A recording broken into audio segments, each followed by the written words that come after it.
దశాబ్ది నేస్తాలైన శ్రీరుద్ర వారి మట్టి గణేశ విగ్రహాలు ఇప్పుడు అన్ని రత్నదీప్ స్టోర్స్ లో లభ్యం. త్వరపడండి. గతులు ఎలా ఉన్నాయి, ఏ రాశుల వారికి ఎలాంటి ఫలితాన్ని అందిస్తున్నాయి, ఈ విషయాలను తెలియజేసేందుకు మనతో పాటు ఉన్నారు ప్రముఖ జ్యోతిష్య శాస్త్ర పండితులు, జ్యోతిష్య రత్న, జ్యోతిష్య చక్ర వైభవ నిపుణ డాక్టర్ రాళ్లపల్లి రవికుమార్ గారు.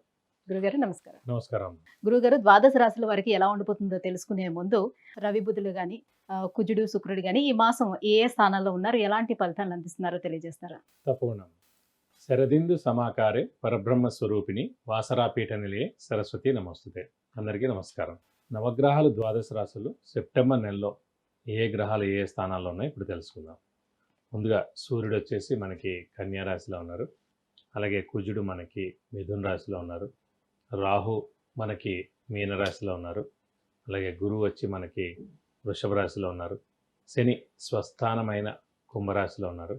అలాగే బుధుడు మనకి సింహరాశిలో ఉన్నారు. అలాగే కేతు వచ్చి మనకి కన్యా రాశిలో ఉన్నారు. ఇంకా శుక్రుడు మనకి 18 సెప్టెంబర్ దాకా మనకి కన్యా రాశిలో నీచులో ఉంటాడు. తర్వాత 19వ తారీఖు నుంచి ఇంచుమించుగా తులారాశి స్వస్థానంలో ఉంటారు. ఇవి నవగ్రహాలు ద్వాదశ రాశుల్లో ఈ స్థానాల్లో ఉన్నాయి. గురుగారు, మీరు చెప్పినటువంటి గ్రహ స్థితిగతులను బట్టి మేషరాశి వారికి ఈ సెప్టెంబర్ మాసం ఎలా ఉండబోతుంది? తప్పకుండా అమ్మ. మేషరాశి అనగానే మనకి అశ్విని 1, 2, 3, 4 పాదాలు, భరణి 1, 2, 3, 4 పాదాలు, కృత్తిక 1వ పాదం. అంటే అశ్విని, భరణి, కృత్తిక 1వ పాదం దాకా ఎందుకు మేషరాశిలో ఉండాలి, కృత్తిక 2, 3, 4 నుంచి ఎందుకు వృషభ రాశిలోకి ఉండాలని అనుకుంటారు సాధారణ. అదే 27 నక్షత్రాలు, 4 పాదాలు, 27 × 4 108. 108 కూడా 12 రాశుల్లోకి రావాలి. సో 9 × 12 108. అర్థమైంది కదా. కాబట్టి 9 పాదాలే ఒక రాశిలోకి వస్తాయి. సో స్టార్టింగ్ అశ్విని స్టార్ట్ చేసాం కాబట్టి అశ్విని 4 పాదాలు, భరణి 4 పాదాలు, కృత్తిక 1వ పాదం. అలా మనం లెక్కెట్టుకోవాలన్నమాట.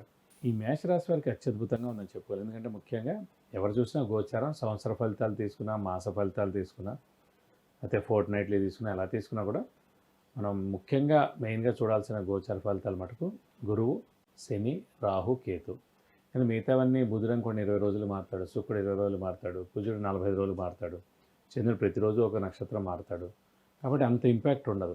ముఖ్యంగా చూసినప్పుడు గురువు, శని. గురువు ఎందుకంటే మొత్తం అన్ని శుభ ఫలితాలు, అంటే ఉన్నత చదువు, ఉన్నత ఉద్యోగం, వివాహం, సంతానం, గృహం, వాహనం ఇవన్నీ ఇచ్చేది గురువే. కాబట్టి సంవత్సర కాలంలో ఎక్కడున్నా కూడా ఏదో ఒక నెల చేసేందుకు అవకాశాలు ఎక్కువగా ఉంటాయి. ఇప్పుడు మూఢం ఉంది, 3 నెలలు లేవు. అలాగే శుక్రుడు చాలా బాగుండి ఉండొచ్చు ఈ 3 నెలల్లో. శుక్రుడు చాలా బాగున్నాడని చెప్పి వివాహం చేసుకోరు కదా. మూఢం ఉంది కాబట్టి చేసుకోరు. శుక్రుడు చాలా బాగుండి ఉండొచ్చు. అలాగే గృహప్రవేశం చేయరు, పెళ్లి చేసుకోరు, ఇలాంటివి ఏవి చేసుకోరు శుభాలన్నీ కూడా. కాబట్టి అంటే ఏడాది ఫలితంలో గురువు ఎక్కడైతే ఉన్నాడో ఆ ఏడాది అంతా కూడా తప్పకుండా హెల్ప్ చేస్తారన్నమాట. కాబట్టి మనం సంవత్సర ఫలితాల్లో ఏవైతే తీసుకున్నా అది మాస ఫలితాల్లో కూడా తీసుకుంటే సరిపోతుంది. కాబట్టి మేషరాశిని తీసుకున్నప్పుడు గురువు అత్యద్భుతంగా ఉన్నాడు ద్వితీయ స్థానంలో. సో కుటుంబ స్థానం, ధనస్థానం, వాక్స్థానం, సో నేత్రస్థానం అంటారు ద్వితీయ స్థానాన్ని. సో కుటుంబం చాలా బాగుంటుంది, ఇంట్లో అందరూ కూడా చాలా బాగుంటారు. నేత్రం అంటే కళ్ళు ప్లస్ ఆరోగ్యం చాలా బాగుంటుంది. అలాగే ధనస్థానం, ధనానికి ఏ ఇబ్బంది ఉండదు. లాస్ట్ దాకా ఇబ్బంది ఉండొచ్చు, కానీ ఇప్పుడు ఇంకా ఇబ్బంది ఉండదు. అంటే అప్పులు తీరిపోవడం కానీ, కొత్త అప్పులు చేయక్కర్లేదని కానీ, అయితే ప్రమోషన్ రావడం కానీ, అంటే మంచి ఇంక్రిమెంట్ రావడం కానీ ఇలాంటివన్నీ జరుగుతాయి. సో అలాగే ధనానికి ఇబ్బంది ఉండదు. అలాగే వాక్ స్థానం, వాక్ అంటే మనం ఎప్పుడూ ప్రతిరోజు కూడా మాట్లాడుతూ ఉండదు. సో ప్రతిరోజు మాట్లాడేదానికి గురువు ద్వితీయ స్థానంలో వాక్ స్థానంలో ఉన్నప్పుడు ఈ సంవత్సరం కాలం మాట్లాడేదానికి చాలా తేడా ఉంటుంది. ఇప్పుడు మన మాటకి వాల్యూ ఉంటుంది, విలువ ఇస్తారు, నమ్ముతారు. సో యాంకరింగ్ ఫీల్డ్ ఉంది, దానికి వాక్యే చాలా బాగుంటుంది. సో ఇప్పుడు మేషరాశి వారు ఎవరైనా యాంకరింగ్ చేస్తున్నా, డబ్బింగ్ ఆర్టిస్టులు ఎవరైనా ఉన్నా, రాజకీయ నాయకులు కూడా మంచి వాక్చాతుర్యం ఉండాలి. సో అలాగే వాయిస్ ఓవర్ ఎవరైనా ఇస్తున్నా వాళ్ళందరికీ అత్యద్భుతంగా ఉంటుంది అనమాట. ఆ ప్రొఫెషన్స్ అందరూ ఎవరైతే డీల్ చేస్తారో వాళ్ళకి అత్యద్భుతంగా ఉంటుంది. సో శని వచ్చేసి మనకి లాభస్థానంలో ఉన్నాడు, లాభాన్ని చేకూరుస్తాడు. 3, 6, 11 స్థానాల్లో శని ఉన్నప్పుడు అత్యద్భుతమైన రిజల్ట్స్ ఇస్తాడు. సాధారణంగా మేషరాశి అధిపతి కుజుడైనా, శని కుజుడు పడకపోయినా లాభస్థానంలో అతను ఉన్నాడు కాబట్టి 30 సంవత్సరాలకు ఒకసారే లాభస్థానంలోకి వస్తారు కాబట్టి ఖచ్చితంగా మేలే చేస్తాడు, నష్టమే పరచడు. నెక్స్ట్ ఏడాది ఏప్రిల్ దాకా ఉన్నాడు కాబట్టి. అలాగే రాహుకేతులు కూడా 3, 6, 11 స్థానాల్లో ఉంటే బాగుంటుంది అనొచ్చు. మరి ఇక్కడ 6వ స్థానంలో ఉన్నాడు, మరి వాడు వ్యయంలో ఉన్నాడు కదా రాహు అని అనొచ్చు. అంటే రాహుకేతులు ఒక్కటే మటుకు ఆపోజిట్లో ఉంటాయి, మిగతా ఏ గ్రహాలైనా సరే విడివిడిగా ఉంటాయి. బట్ రాహుకేతుల్లో ఒక గ్రహం అయినా సరే 3వ స్థానం కానీ, 6వ స్థానం కానీ, 11వ స్థానం కానీ, కేతు ఉన్నాడు కాబట్టి సరిపోతుంది. రాహు వ్యయంలో ఉన్నాడు పర్లేదు. కాబట్టి గురువు, శని, రాహు, కేతు 4 గ్రహాలు అత్యద్భుతంగా ఉన్నది మేషరాశి ఒక్కరికే. అటు విద్యార్థులకి, రాజకీయ నాయకులకి, క్రీడాకారులకి, ముఖ్యంగా చెప్పాలంటే యూట్యూబ్ రంగం, పత్రికా రంగం, సినిమా రంగం, రాజకీయ నాయకులు అందరికీ కూడా అత్యద్భుతంగా ఉందని చెప్పుకోవాలి ఈ మాసం. మరి ఇక వివాహం అయ్యేందుకు ఎంతవరకు అవకాశాలు ఉంటాయి? ప్రయత్నాలు చేసుకోవచ్చు అంటారా? కాస్త అంటే కొంతకాలం ఆగాల్సింది. ఇందాక మనం చెప్పుకున్నాం, ద్వితీయ స్థానం అంటే కుటుంబ స్థానం. కుటుంబం లేని వారు కుటుంబం ఏర్పడుతుంది.